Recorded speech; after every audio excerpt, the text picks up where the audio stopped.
what's up, it's iCkEdMeL. Welcome to the channel. Thank you for stopping by. You might have to take a seat because there's a lot to go through with this story. It's not over just because the two children were found that were missing, the 5-year-old and a 3-year-old, Dimitri Jr. and Shekeria Cash. We're going to get into a lot: the foster home, how many people were there, the biological father, the biological mother, the history of the previous incident with the father, the GoFundMe that the father has, and the allegations that he's made towards the judge, how these kids were found in another state, Alabama, the condition they were found. Apparently he's been trying to get custody of his kids for a couple of years, the biological father, Dimitri Sr. The mother just seems to be absent. I don't know, haven't seen her, hadn't heard from her. Police couldn't find her initially. I don't know if they actually did contact her eventually. By the way, before we get started, I actually did call and reach out to the biological father, Dimitri Sr. Hey, this is Dimitri. I'm not able to get to the phone now, but if you leave a message, I'll get back to you as soon as I can. Thank you. Hey Dimitri, this is Melvin. I run the YouTube channel iCkEdMeL. I'm wanting to know your side of things. No answer, no reply. I just left a voicemail. And I also messaged somebody on Facebook, which I believe may be a family member. And this is the response that I got. I'm not sure why people always think I'm police. I messaged him basically asking what's going on with Dimitri, the GoFundMe, and that it seems like he's been trying to get back his kids. Wanted maybe some insight. He said, "Ninja, F you, I don't F with 12. January 18th, around 8:50 p.m. I believe that's when the police were called, but the incident took place a little bit earlier than that. Two men in ski masks bust through the window in the home. And when they bust through, I believe the mother is in the kitchen, the foster mom. They go in there, and as she's screaming, two of the kids come running down the stairs to see what's going on. And they're scared, obviously, too. And so the two men that are in there duct tape the mother, foster mother, and two of the kids, foster kids." Just before 9 o'clock, police say two men smashed their way through a front window. Police say two of the 7 foster children in the home ran downstairs when they heard their foster mother scream. At which point, the two suspects then grabbed all 3 of them, used duct tape to forcibly tape all 3 together. Police say the masked men went upstairs and specifically took Shekeria and Dimitri Cash. On the way outside, they also took the keys to the homeowner's van and fled the scene with the children inside. So the family van is taken to a place, White Hill Drive, which is really close by. And we're going to get into more of the details later, but apparently they traced down what happened because I believe that was a dropping point for a rental vehicle that was rented locally, and that's how they took that vehicle with the kids to Alabama. Police say GPS led them to the van 3 miles away from the foster home. I drove the route today. Police say the van was left at an apartment complex on Whitehall Drive. Ultimately, information was developed from a rental vehicle that was rented locally. This vehicle was tracked to an address in Montgomery, Alabama. 7 children, all foster kids, resided there, right? And the mother's home alone with all the kids. Now, the 2 people breaking in through the window, police described them as 2 black men, approximately 6 feet tall, wearing flannel shirts, dicky work pants, black knit hats, and black ski masks. One of the suspects has facial hair. Were any other children hurt in this? There were 7 children. And if you could also explain, were they biological of the foster home? No, they're all foster children, all 7 of them. The 2 that came down where the mother held on to them, one of those children cut his lip. He's got a slight injury. So this was a forcible act to abduct these children. This next clip talks a little bit about the biological mother, her involvement, the biological father with his previous charges, which we're going to look a little bit more into with regards to previously last year attempting, or he actually did kidnap one of the kids from their school, and also how long the foster parents have had custody. Where's the biological mother? We're attempting to locate her as well. Is she a resident of this area? We believe she is. You believe she is? Has she been in cooperation, or you have not contacted? We have not gotten in touch with her. She hasn't had as much involvement with the children as Dimitri over the last several years. The foster family has had custody of the 2 children for about 2 years. We did some searching. Did he face any criminal penalties after the abduction from the Greece school last year? Yes, he's currently, there's 4 misdemeanor charges that is currently working its way through the courts. So it's still pending? Correct. So this is the news clip from WHEC. This happened back in January of 2020. And so Dimitri shows up and he didn't have custodial rights at Autumn Lane Elementary School around 11:40 a.m. when he removed his child by force from a dismissal area within the school. So let's check it out. It's a short clip. Tonight, after police say he took a Rochester father is facing several charges tonight after police say he took his child by force from school on Friday.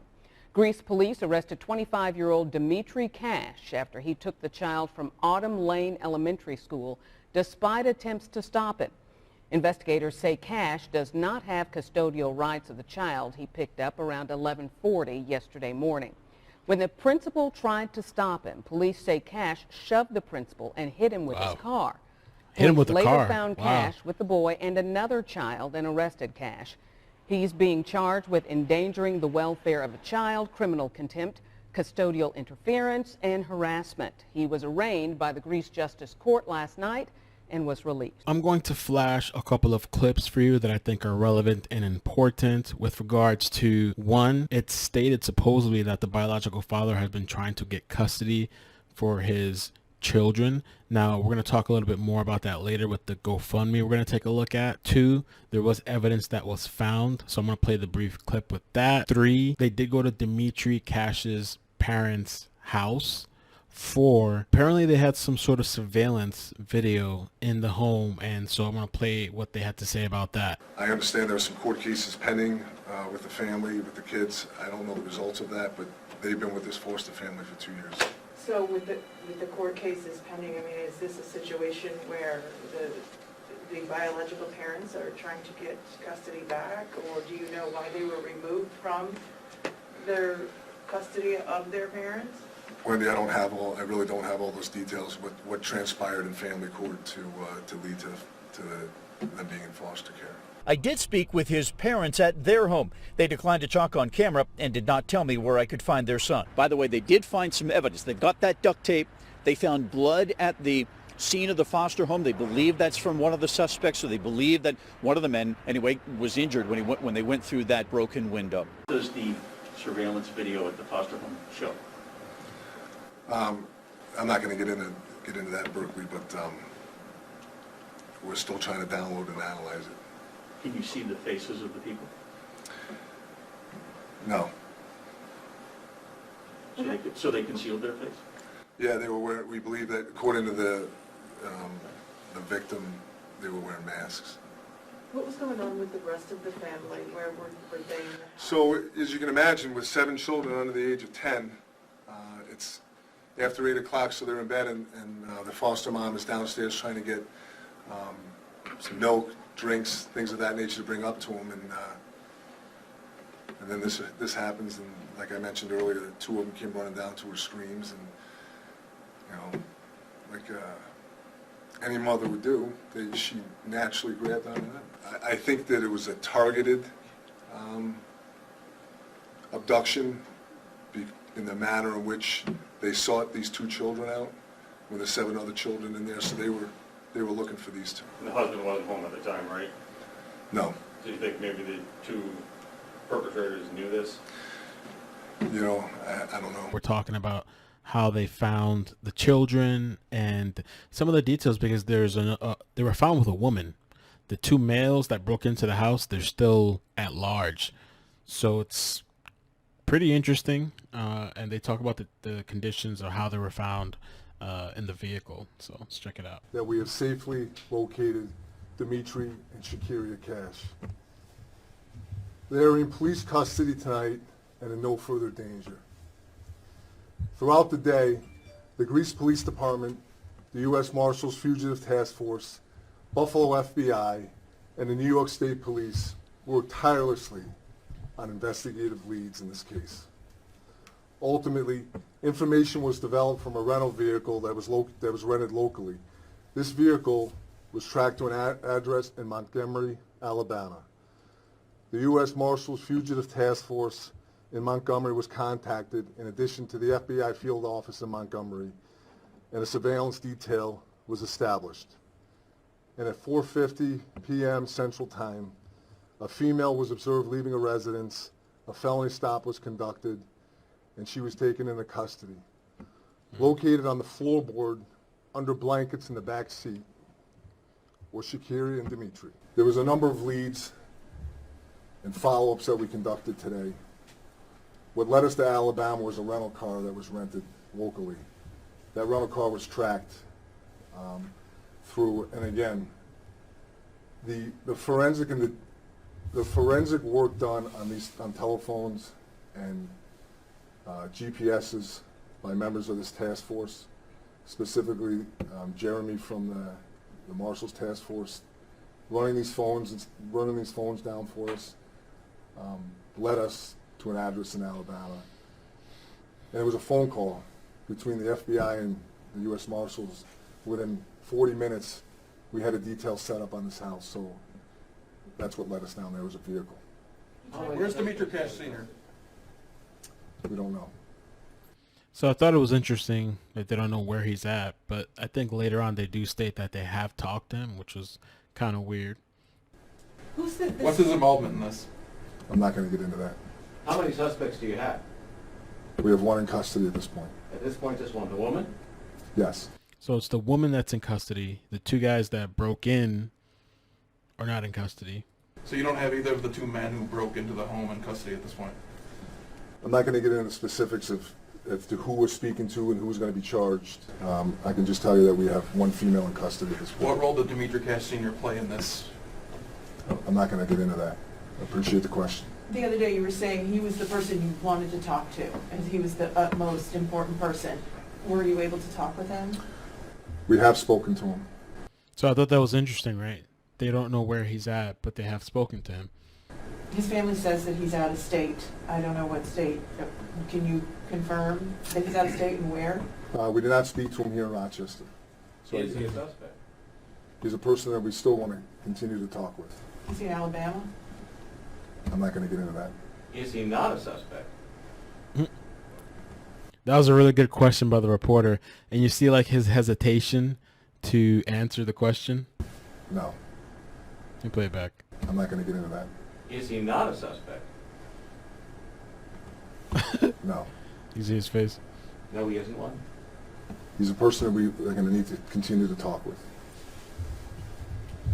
What happens to the kids now? What's the next step to get them back here? So locally, there's, similar to what we have of Bavona Child Advocacy up here, they're going to be spoken with down there. We'll make arrangements to get them back home to their foster family.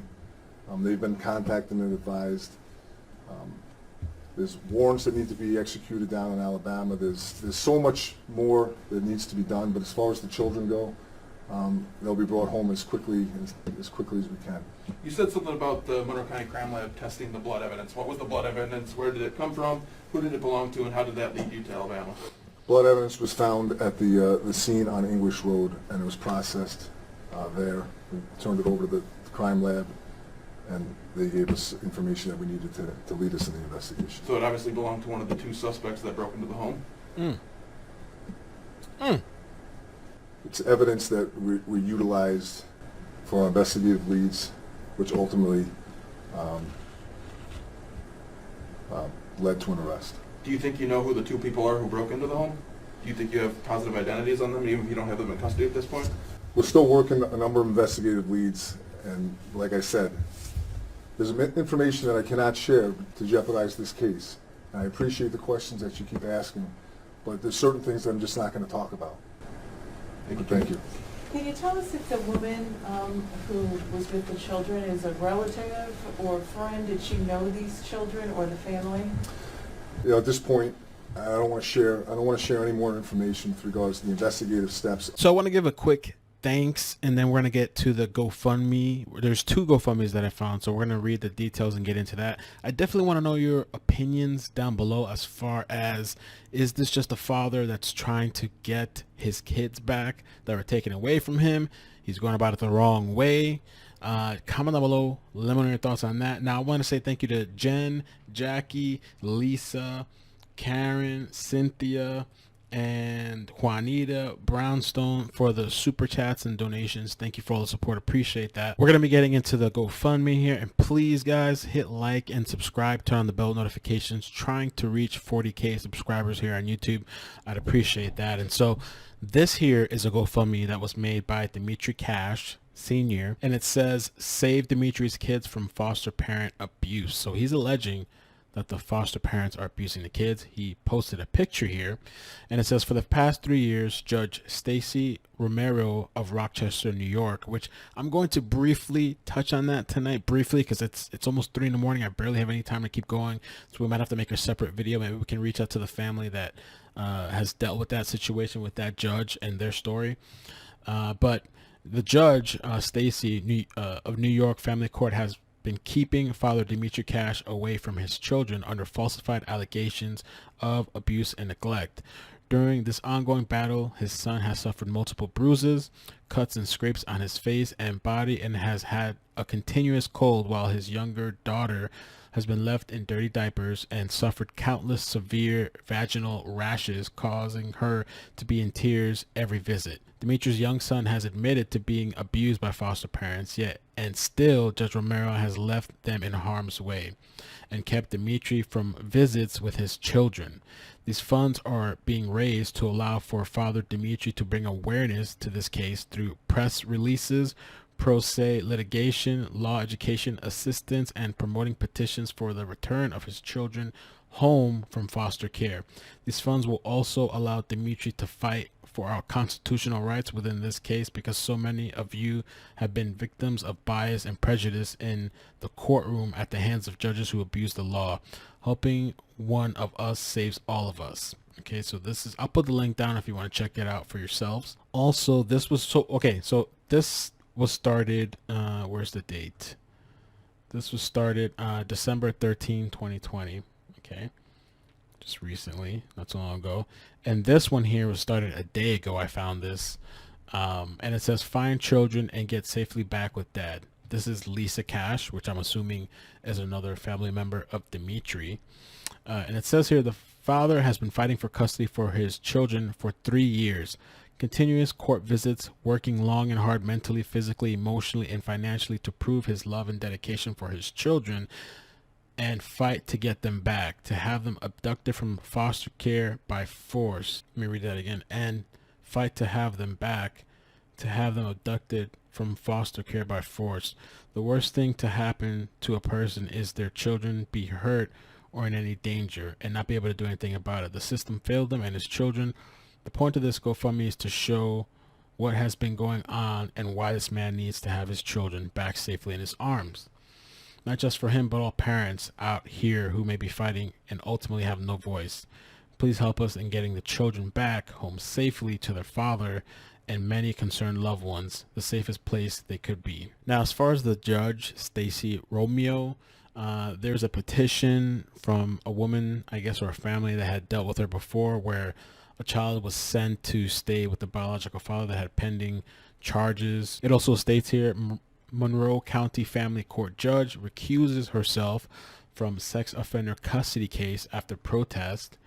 A judge's decision in a child custody case last month provoked a protest outside of the Hall of Justice. I'm going to briefly read Erica Sloma. Basically, it states here that my partner had custody of her niece and nephew, now ages 7 and 8, for nearly 5 years. The children's father is registered as a level 3 offender, which is the highest risk classification in New York.